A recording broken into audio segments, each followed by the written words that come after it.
Vamos a comenzar hoy con la teoría de elipse.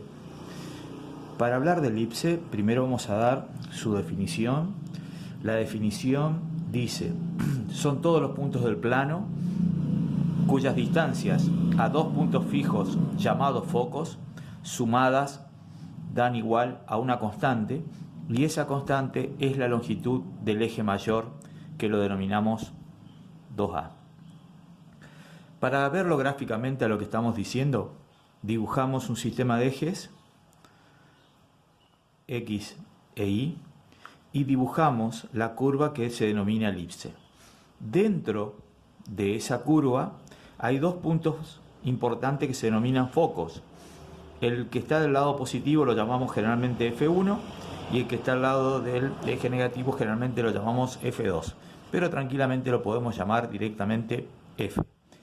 Lo que dice la definición es la siguiente, que si yo tomo un punto cualquiera de la elipse, este punto por ejemplo P1, y tomamos la distancia que hay del punto P1 al foco 1 y la distancia del punto 1 a F2, esta distancia D1 y D2, si yo la sumo, obtengo siempre un mismo número, y ese número es la longitud del eje mayor.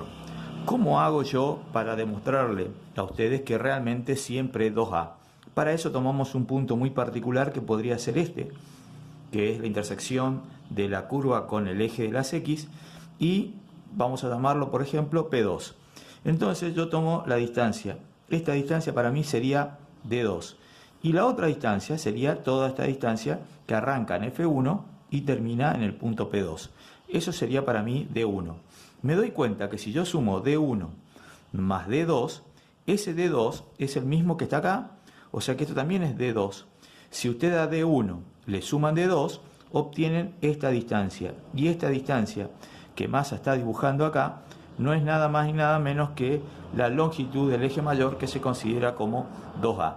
Ahí tenemos entonces la definición y la interpretación geométrica de esa definición.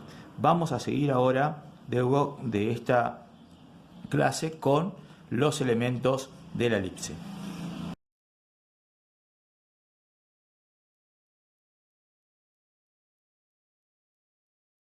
La clase de elipse, habíamos quedado en enunciar o demostrar los elementos de la elipse.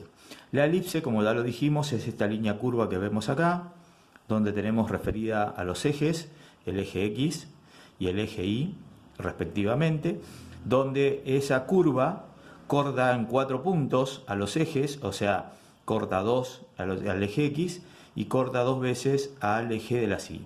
Esos puntos se denominan vértices, el A1 y el A2 en el eje horizontal y el B1 y el B2 en el eje vertical. Para empezar, vamos a tener que reconocer la ecuación canónica. La ecuación canónica de la elipse la tenemos escrita acá, es x al cuadrado sobre a cuadrado más y cuadrado sobre b cuadrado igual a 1. Esa es nuestra ecuación canónica. Si nosotros sumamos buscando común denominador, es decir, haciendo operaciones algebraicas e igualando a 0, vamos a llegar a lo que denominamos ecuación general de la elipse, que es b cuadrado por x cuadrado más a cuadrado por x cuadrado menos a cuadrado b cuadrado igual a 0. Van a ver ustedes que los valores de a cuadrado y b cuadrado que se encuentran en los denominadores de la ecuación canónica juegan un papel importante dentro de todos los elementos que va a tener nuestra elipse. Por ejemplo, la longitud del eje mayor, que es la distancia que hay desde A1 hasta A2, se calcula como 2A. Es decir que la longitud del eje mayor es 2A. La longitud del eje menor se considera que es 2B. Y la distancia focal, que es la distancia que hay entre los focos, es 2C. El problema es cómo hacemos para calcular C. Para ello tenemos acá un triángulo rectángulo cuyos catetos son B y C y la hipotenusa el valor de A. Por lo tanto, aplicando a Pitágoras, decimos que A cuadrado es igual a B cuadrado más C cuadrado. Como de la ecuación yo siempre tengo A cuadrado y B cuadrado, podemos decir entonces que C cuadrado despejando me quedaría A cuadrado menos B cuadrado. Volviendo a despejar para calcular el valor de C, es la raíz cuadrada de a cuadrado menos b cuadrado. De esa manera yo puedo calcular la distancia focal o la longitud que existe entre los focos. Después tenemos otros elementos que son los vértices, cuyas coordenadas son, los vértices A1 y A2 son A0 y menos A0. Los vértices B1 y B2, 0B y 0 menos B. Y las coordenadas de los focos, que están siempre ubicados sobre el eje mayor, que lleva el nombre de justamente eje focal, sería que F1 es C0 y F2 menos C0.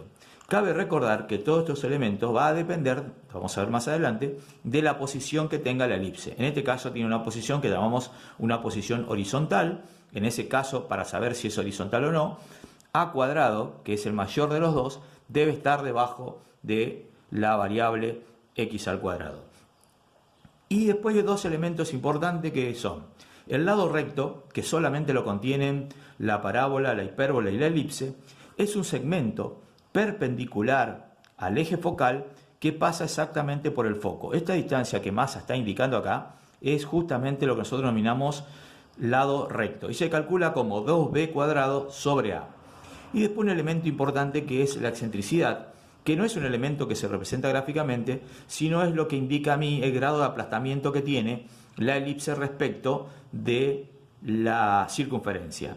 Siempre es menor que 1, se calcula como c sobre a, y cuando más cerca de 1 está la excentricidad, más aplastada está la elipse. Cuando más cerca del 0 está, más ancha o más acerca a la circunferencia nuestra elipse.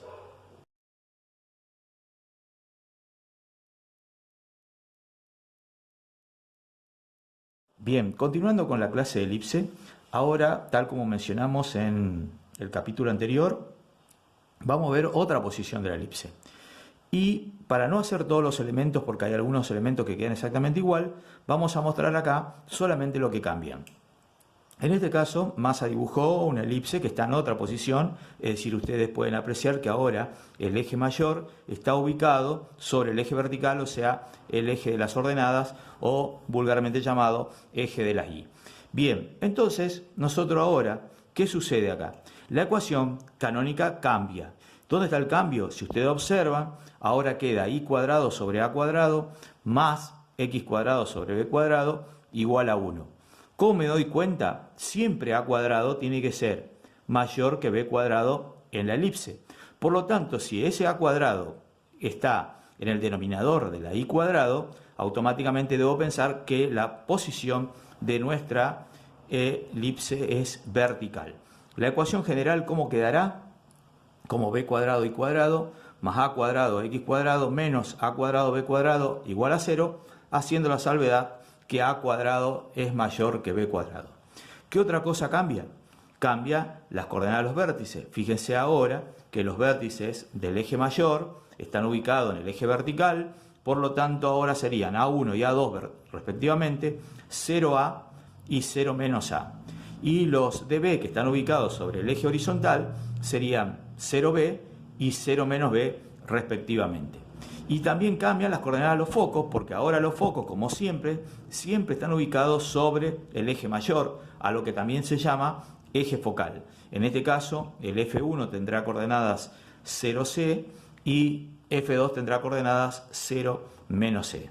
Los demás elementos, como ser la longitud del eje mayor, que sigue siendo 2A, la longitud del eje menor, que sigue siendo 2B, la distancia focal, que sigue siendo 2C, inclusive C se sigue calculando como la raíz cuadrada de a cuadrado menos b cuadrado, el lado recto, que era 2b cuadrado sobre a, y la excentricidad, que era c sobre a, se siguen manteniendo con la misma fórmula. Es decir, que en esta clase solamente vimos lo que cambia cuando cambiamos la posición.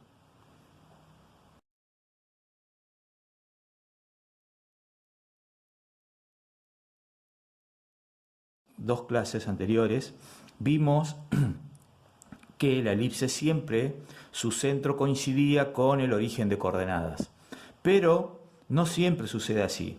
En el caso que su centro esté ubicado en otro lugar y no sea el origen de coordenadas, que es el 0, 0, Dice que la elipse está desplazada y hay un cambio sustancial en la ecuación. Entonces, para eso, ¿qué hicimos? Dibujamos un sistema de ejes, que lo tenemos dibujado acá. Este es el eje X, este es el eje Y de las ordenadas. ¿Y qué hicimos? Dibujamos otro sistema de ejes, que lo tenemos acá, auxiliar, que justamente el centro de nuestra elipse estará ubicada en la intersección de esos dos ejes nuevos. Por lo tanto, hay un desplazamiento. Las coordenadas de ese centro son X del centro, Y del centro. Algo parecido a lo que sucedió en la circunferencia. Acá tenemos el X del centro y este valor el Y del centro. Ahí tenemos el centro. ¿Cómo queda entonces la ecuación canónica? La ecuación canónica queda reflejada de esta manera.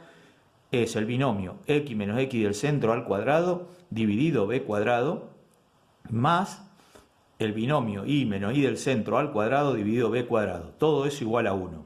Si nosotros hacemos un proceso algebraico, vamos a llegar a la ecuación general, que es la ecuación general completa de la elipse, que es ax al cuadrado más BY cuadrado más DX más EY más F igual a 0, que yo estaría en presencia de una elipse siempre y cuando A y B sean distintos y el producto de A y de B siempre tiene que ser positivo. ¿Qué significa? Que el signo de A tiene que ser igual al signo de B. Eso tampoco garantiza de que sea una elipse. Habría que desarrollar esta fórmula para llegar a la ecuación canónica para darnos cuenta que se trata sí o no de una elipse.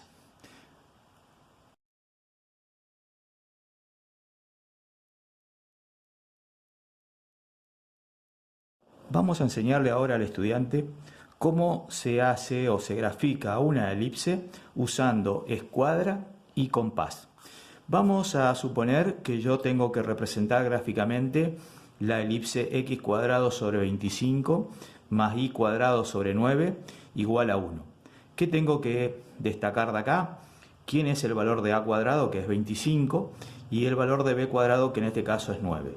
Si a cuadrado es 25, a resulta ser 5, y si b cuadrado es 9, b resulta ser 3. Entonces, ¿qué hacemos? Tomamos el compás y vamos a dibujar dos círculos concéntricos, significa que tienen el mismo centro en común, concéntrico, uno de radio A, es decir, que de radio 5, ahí Massa está dibujando una circunferencia de radio 5,